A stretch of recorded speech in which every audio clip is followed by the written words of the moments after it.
Hi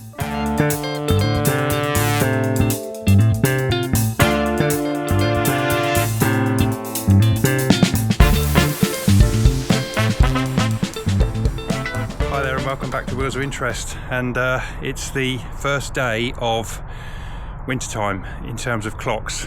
The clocks went back 1 hour last night. It's Sunday the 27th of October and the time is approaching where my lovely XK is going to go into winter hibernation. 1st of November I'm going to sawn the car so I don't pay any tax on it over the winter. It stays insured, of course, just in case, but it's going to be cleaned and underneath, on top, inside, ready for winter time.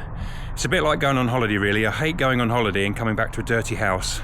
So the idea is that I get the Jag all nice and clean, so on the 1st of May, or as close to the 1st of May as possible next year, 2025, I'm going to get into a lovely nice clean car. It's going to have a full tank of fuel and I can just drive it without having to think about it, and I really am looking forward to it before this has even gone away into its little hibernation pod that it's going to have. We'll take you through the process that I do with winterizing the car. It's the only car I do winterize. I don't winterize anything else. I made the decision that this is not going to be a daily car.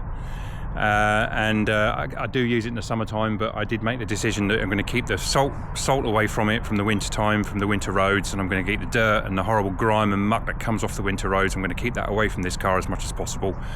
And so therefore 1st of November to the 1st of May this car is in storage. I store it at my own place, in a pod, in a shed, so that it's well protected, and the first thing I need to do is make sure it's clean. So I'm going to crack on and get the interior clean as much as I possibly can.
So I'm going to attack the seats with some Autoglim leather cleaner. I find Autoglim probably the best out of all of them, very much similar. You get your money, he pays your money, he takes your choice really. I've used Autoglim for years.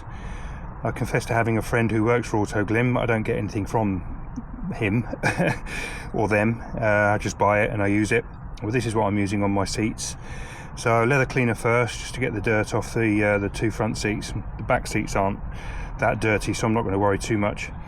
So yeah, leather cleaner first, give that a go over with that, and then going to give it some care balm, just so that it feeds the leather a little bit and they can rest over the winter season while it's not being used.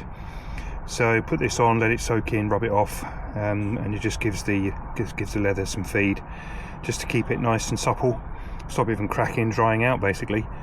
And again, Autoglim again, but this is by no way an endorsement of Autoglim, this is just what I've always used. So yeah, let's crack on with that.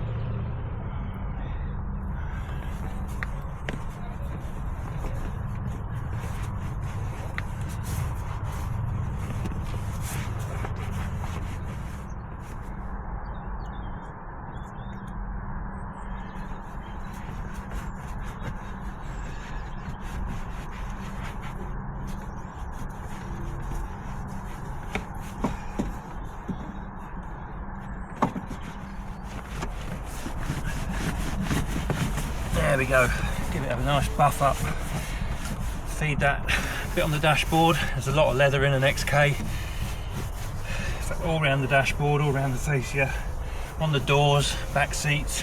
There's a lot to put on, but if you do it regularly enough, it's not too onerous a task.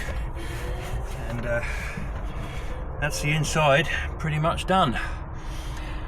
Next job, it's getting dark now, but the next job is to wash the outside, give it a polish and a wax, but that's going to be in a day or so's time, because tomorrow's going to be wet, and I've got a couple of more days before I need to put it back in storage, because I think I've got 3 more days of October to go, and I'm going to make the most of 3 days of driving the XK before it goes back into its winter pod.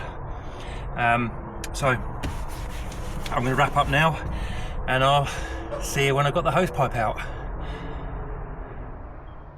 Well, it's the next day and it's raining, and I'm going to wash my car. That may sound crazy, but I find that washing cars in the rain saves quite a bit of time. To explain my actions, I've got a few days in which to get this car prepped for storage. I'm in no hurry to do it. Firstly, I hate washing cars. I detest the process. It's tedious, it's a chore, I find it boring. However, I love the outcome. Obviously, we all love driving a nice clean car, inside and out, polished and shiny, all the shiny bits shiny, all the black bits black, all the paintwork, um, you know, uh, with the water beading effect and all of that stuff. I love it, but getting to that point I absolutely hate. So if I can try and reduce the amount of work required, then I'm going to do that. And if I wash the car in the rain, I don't need to dry it off. I don't need to leather the paintwork before I polish it or anything. I can just let the rain wash off the lime out of the tap water, if you're using tap water, that is. If you're using clean water, it makes a little difference, of course. But to me, I've got plenty of time to be able to do this, and I'm going to wash it in the rain, and I will hose it down and let the rain do the work and get off the spots. The next day, tomorrow, it gives fine weather, and I'm hoping that it will be fine enough for me to be able to polish it and wax it. I'm not going to drive it today after I've washed it, because obviously it's going to get dirty again on the wet roads. And the idea is that I wash it today, polish it tomorrow, and put it away in the shed in its little cocoon, which you'll see coming up later. And the other reason to do it today is that I want to give it every opportunity to dry out. So I'm going to wash it, let it dry overnight, polish it tomorrow, drive it to where it needs to go. It will then get hot and warm, and it will be warm when it goes into the cocoon. And it's going to give it every opportunity to dry, the bodywork underneath, in the gaps, the joints, everywhere where the water's going to go while I'm washing it, and obviously with the soap and everything else, it's going to let the water get into all sorts of nooks and crannies, but I'm going to give it every opportunity to dry out. You do not want to be putting this car away wet. Now, as I go along the process, you'll see that the car will go into a cocoon, and that is actually going to be a cocoon with airflow. It's actually called Carcoon, and I'll go through what it does, how it works, and why I chose it for this car. But before that, I'm going to get on and wash this down, and yeah, let the rain do half the job for me, I hope.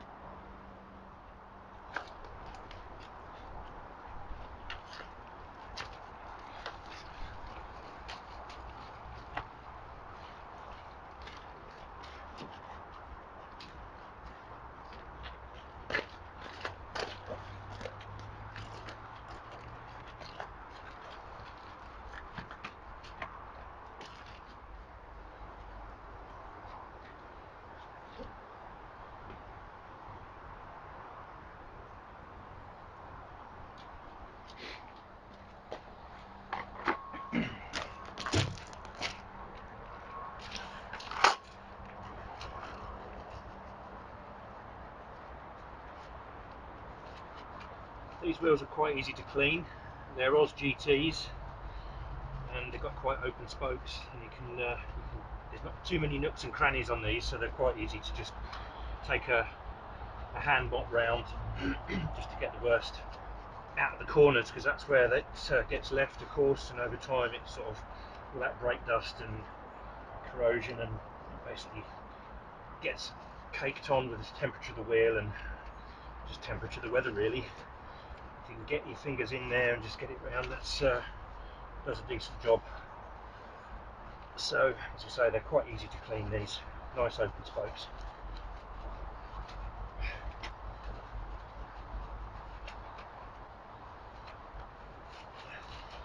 But what I am a bit fed up about, and I'll show you in a little while when I've rinsed it off, back in August I was driving through a local village, and there were some parked cars on the other side of the road the way I was driving, and some scrote in a van decided he was going to squeeze by. I took avoiding action, and the curbs, being an old village, the curbs are the granite curbs, and just horrible noise, scraped the curb with the rim, and these aren't very old, these rims at all, and on the top there it's caught the edge of the rim, and I was extremely fed up when that happened. The guy could have given me 10 seconds of his time so that I could get past. It was my right of way, and yeah, the air was pretty blue when that happened, It's not the end of the world, it's only a rim at the end of the day, it's not that damaged, it's scraped and the paint's come off, and it will be a job to go on the list next spring when the car comes out and I get some decent weather, and I can perhaps clean it down and touch it up.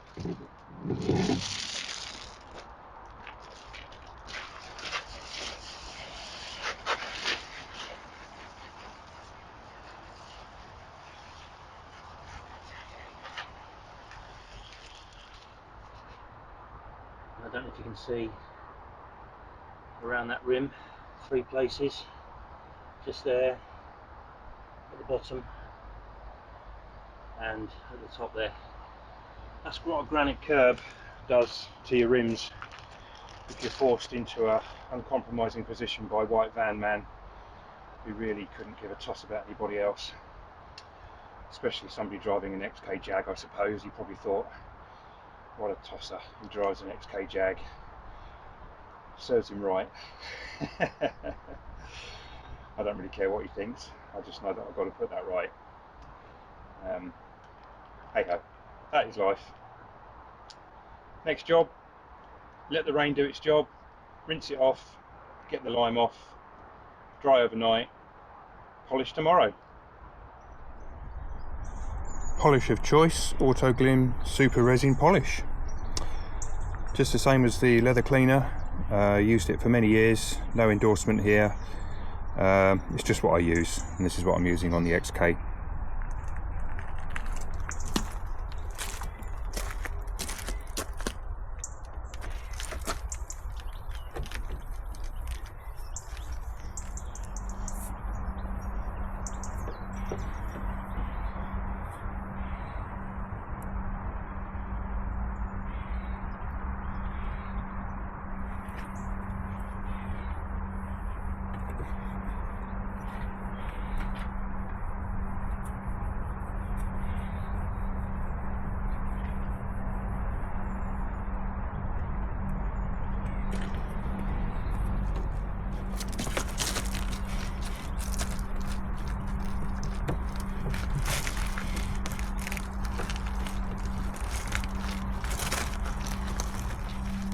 And finally we've got some Autoglym ultra high definition wax just to protect that polish and protect the paintwork underneath.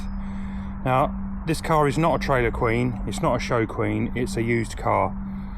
There are stone chips, it's an aluminium body, there's touch-ups where we've had some aluminium bubbles in the past, which I think the previous owners have done, and there's probably a couple on there that need doing. I'm not precious about it, I just like a clean car. As I said earlier, I hate doing the job, but I like it when it's finished. And I'm getting a good result. I use the good products and it works out okay in the end. There's a few things on it which I'd like to get sorted, but at the end of the day I'm using it, so it's always going to get scuffs, scratches, stone chips, they're the main thing. And of course the odd idiot that wants to squeeze by and gives you no room, of course. But nonetheless, I think it's working out pretty well. I'll get this wax on and then we'll get it over to its storage pod.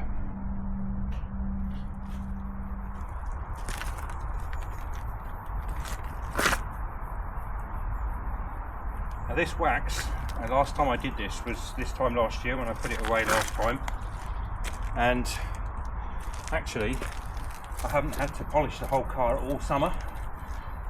I basically washed it down and give it a mop over and dried it off, and it's come up clean and tidy and polished every time. So I'm not endorsing this product, but it's protected the car all summer, and it's only now that I'm needing to do it now. And yeah, I think this is an excellent product. Does the job, does exactly what you want it to do, protects the paintwork, protects the polish, and ultimately it saves you some work.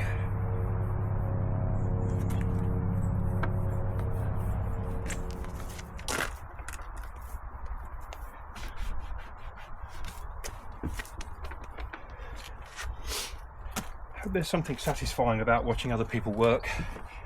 I certainly find it entertaining. So there's been a lot of washing and cleaning and wiping and polishing in this video, but now we're going to get down to some serious business about what we use to look after the car over the winter. And finishing off the wax, next job is to take it to where it needs to be, and on the way brim the tank full of petrol. The reason I do that is I don't want any or as small a void in the tank as possible, in the petrol tank, because especially this time of year, I know it's a sealed tank and all that, but it's got to breathe because it's got to let fuel out of the tank, and air's got to come in, and that air will have moisture in it. So the smallest void with moisture in, as in air gap, air void in the tank, the better, because all that will happen is that moisture will condensate and it will drop into the fuel and put water in the fuel, which you do not want. So I have a petrol station less than a quarter of a mile from where I need to be, and I'll be going there, and I will be putting super unleaded E5. And the reason I do that is because petrol has ethanol in it nowadays, and ethanol basically attracts water, so it's more likely to attract any moisture that's in the air. So if you have E10, that's got more ethanol in it because it's 10% ethanol, whereas E5 is only 5% ethanol, and it's all you can get at the pumps now. So we'll be brimming it with E5 super unleaded, and it's going to be a brand, it's not going to be supermarket. I do confess to putting supermarket fuel in this, but because I fill it when I use it, and I basically use the tank pretty much when I use it, that fuel is not sitting around. So, but over the winter, of course, the fuel will be sitting in the tank for 6 months and not do anything. So I want it to be as clean as possible, dry as possible, and that's what I'm going to do next.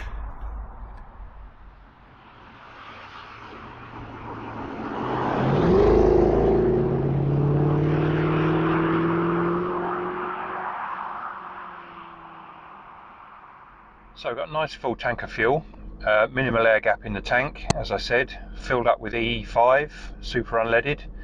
Try and keep the water content down as much as possible while it's sitting over 6 months. Today is budget day, long awaited new government budget, and super unleaded was 151.9 at the local garage per litre. So it'll be interesting to see what it's like in 6 months' time when this car comes out of storage. Yeah, 151.9 as of 30th of October 2024. Super unleaded. Let's see where it goes, Mr. Starmer and Ms. Reeves. Next thing to do is tyre pressures, because we don't want the tyres to be sitting in the same spot at 30 psi for 6 months, because they'll end up like 50 pence pieces and I'll have a flat spot on all 4 tyres. So what I generally do is pump up the tyres to about 60-65 psi, all 4, all round, so that as it sits it's not going to cause too much of an issue with flat spots and the rubber. So I'm going to get the compressor fired up and get that done.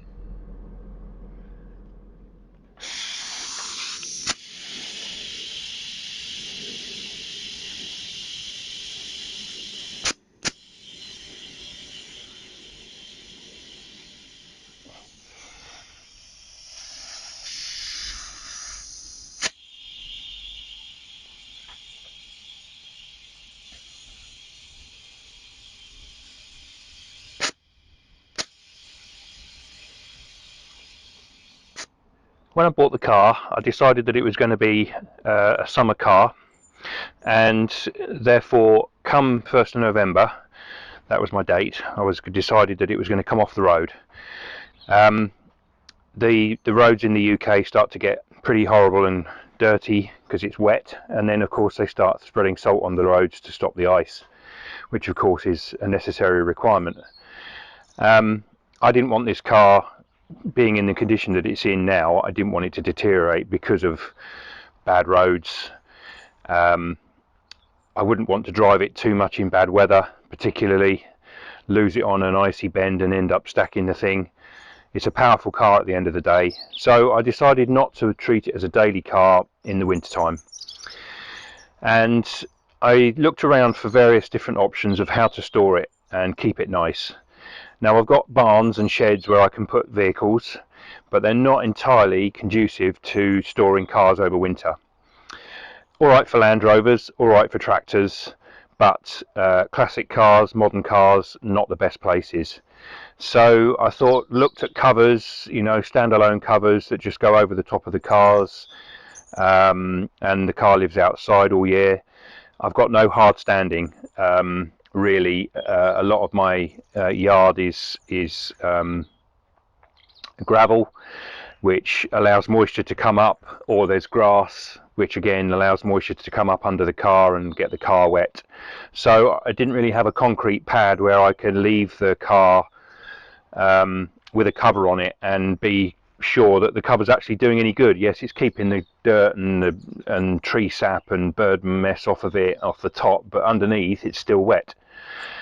So I thought, well, maybe I should get one of these pods, and I looked into it, and I settled on Carcoon.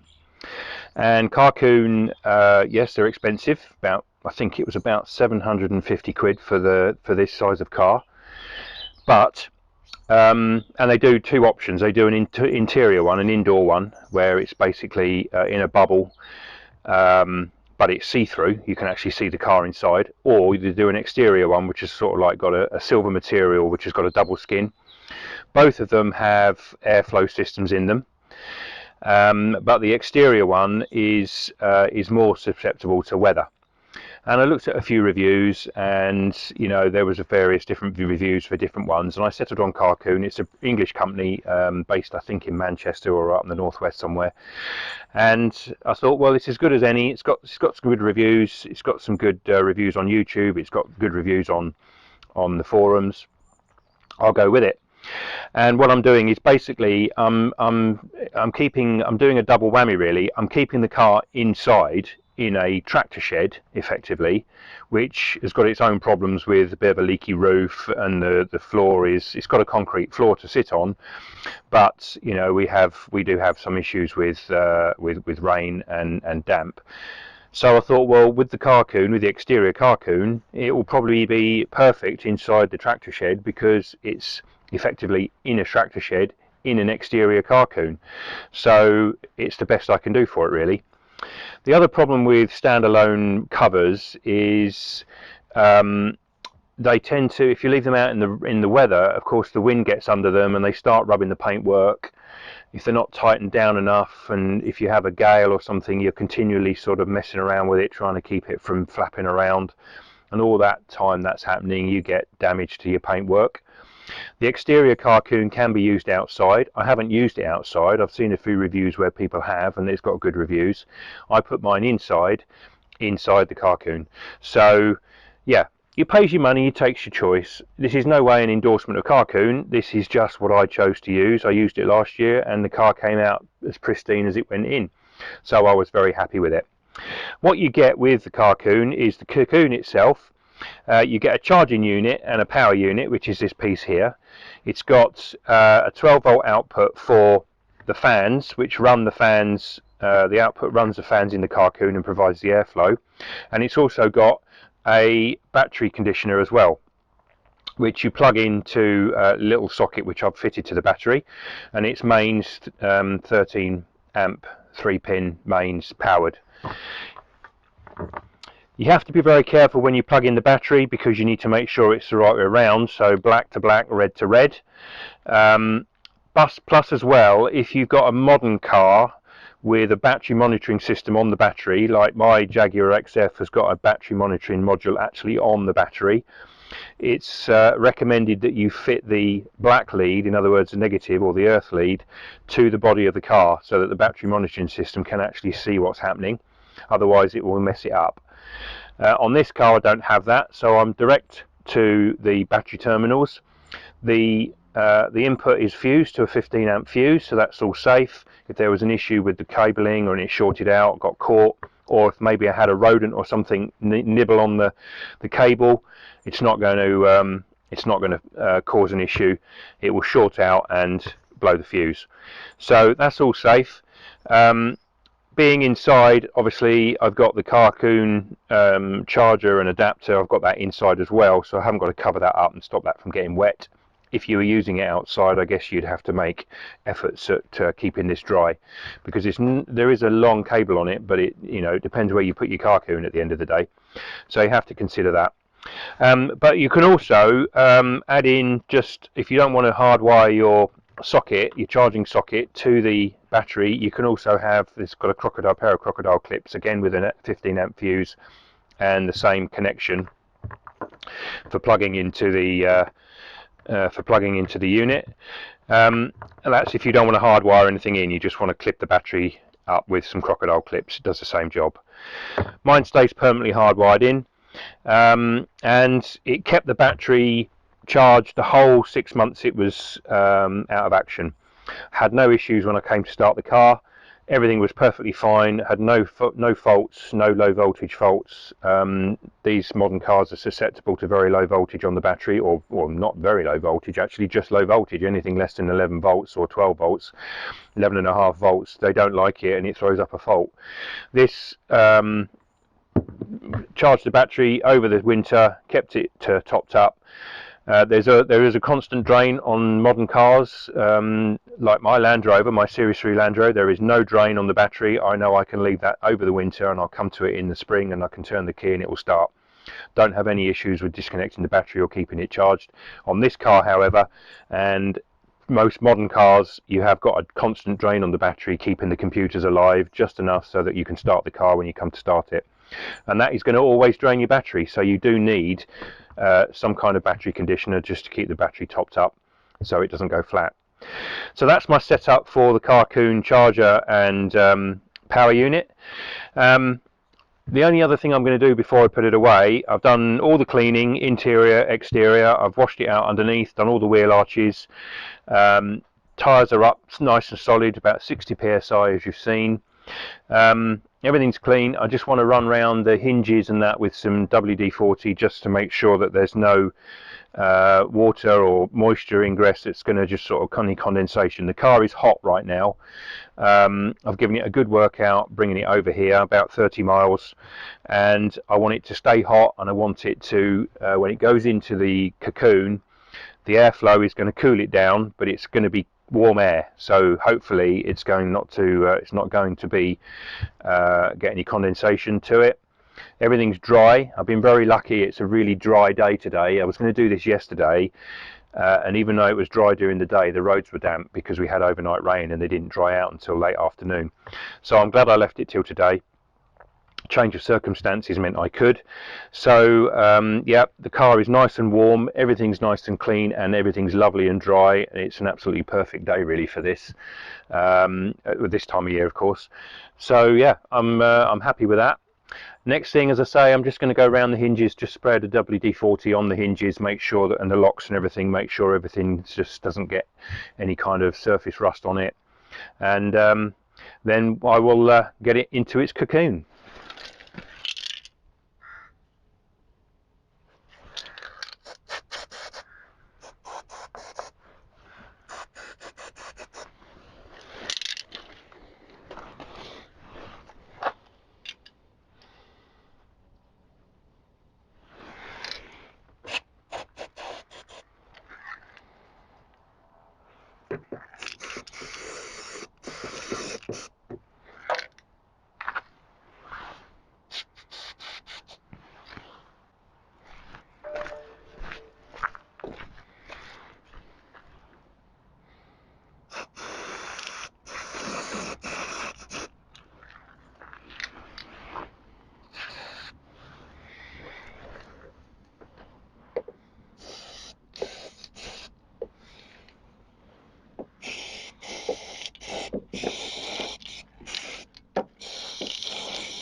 Okay, so we're in the tractor shed. I've got the floor swept and the base of the cocoon is down on the floor. Needed to make sure there's no stones on the floor so that when I drive on it I'm not going to puncture the base. The base is PVC, not particularly thick at all. It's just a PVC sheet with a zip all the way around it, and I've laid it out flat ready to put the car in and bring the car in now. and then we'll get the cover put on top.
So we've got me little charger unit and power unit for the fans, charger unit for the battery. I've got that plugged into the car, and you can see we've got an amber light, which is means that the battery is charging, and when the green light above it appears, you know that the battery is fully charged. So when you come and check the car, you can see that you've got a good battery. And the top right hand is a power light that's on, and the one below is a warning light that the battery is not charged and has actually gone flat. So if you get the one below the power light coming on, you know you've got a problem. I've plugged in the fans. At the back of the Carcoon itself, you've got a pair of fans, if I can just find them, because they're under, there's one of them. And they have a filter that goes over the top, which looks like pretty much like this. And the whole system is running right now. We've got the power unit plugged into the side of the fan here, just there, and just in there, and the system is pumping up. You can actually see now we're starting to get some air in. Doesn't take very long to actually get some air through, and the whole system is charging itself with air, and effectively you get an airflow through. Now, one thing you do need to know, if you put a car away wet, you can put it away wet. Actually, what it's got on here, if you can read that, I'm not sure if you can, but I've got a zip there which is open at the moment, like a big mouth. That is the max flow drying air vent, and that's the one you open to get the thing pumped up. I can actually feel an airflow coming through there at the minute, and then when the thing's up and we're dry and we're happy that it's dry, then we can close that up. And I don't know if you can see, but down at the bottom there, it says fully open to dry, fully closed to storage mode. So you need to make it fully closed when you're going to store it for the length of time you need to store it. But for the moment, just while we're waiting for it to pump up, we'll just let it get up to its height. And you can see there the bubbles starting to appear as it goes up. So I'm just going to put the fan shroud back on it, the filter and the little shroud that goes around it, and then hopefully by then the whole thing will be pumped up and we'll be able to shut the vent and we'll be able to put it all away. Some people say that you shouldn't leave a car idle for months at a time. You should start it up and run it warm and do all that sort of thing. I'm not going to do that because it's in this controlled environment. If it wasn't in this, I probably would run it. But if you only run it for a few minutes, you're going to put moisture in the exhaust. That is then going to stay in there because you're not going to get the car hot enough really to evaporate all of that, because you're not going to drive it anywhere. So you know, you don't really want to be doing that unless you know you can give it a bit of a drive around. I'm happy that this will keep the car nice and dry inside. Yeah, there is an argument to say that everything's going to settle, all the oil's going to settle in the engine and all of that, and yes it will, and in the gearboxes and everything, yes of course it will, but as long as you're careful when you start it up, when it comes to it, and you don't rev it and go mad with it, then everything will be fine. And that is XKR enjoyment over for another year. 1st of November on Friday, Halloween tomorrow, Sawn from Friday onwards until the 1st of May. So had great fun driving her. Absolutely fantastic fun this year. It's the first full summer that I've had her, and yeah, I'm not going to part with this car. It's an absolutely fantastic car. Such fun to drive. Really, you know, puts a smile on your face whenever you get in it, sit in it, drive it. It's comfortable. It's very fast. It handles like a dream. It's beautiful to cruise in. It's just got a lot, and I just absolutely love it. And I'm sad to see it go away for the winter. But 6 months won't take long. It will soon be out again. And there you have it. We have the Jag in its cocoon, ready for the winter time. Yeah, simple as that really. It's a bit tricky if you're doing it on your own, because you've got to get around it, and also I'm in a bit of a confined space as well. So yeah, a lot of huffing and puffing probably. But I'll edit most of that out probably, because there was a bit of blue language too. Anyway, I've got it all sorted out. The cocoon is puffing itself up, as you can see. Nice big bubble. There we go. Look at that. The car is under there somewhere. Yeah, there's definitely a car in there. And hopefully it'll be nice and dry and relatively warm for the winter time. If you like the video, please hit the like button. Every little helps on our channel. We're trying to build a channel, and we're getting subscribers. I'm getting close to 650 subscribers, I think, at the moment. I'm around about 620, something like that. I want to get out there. I want to show people what we do. I think I've got interesting stuff and interesting things that we do with it. So I hope you're of like-minded persuasions. And yeah, if you like wheels, smoke and noise, we are the ones, we are the channel for you. Please like it if you can, and go back and check all our other videos and our playlists and everything else. We've got quite a few videos up now. And yeah, put a subscription down if you're not subscribed, because again, that helps the channel for growth and such like, so I can get more people out there watching our videos and seeing how we do mechanics and old stuff, modern stuff, you name it. If it's got wheels, we'll do it. Thanks for watching. Hope you enjoyed it, and I'll catch you on the next one. Take care and bye for now.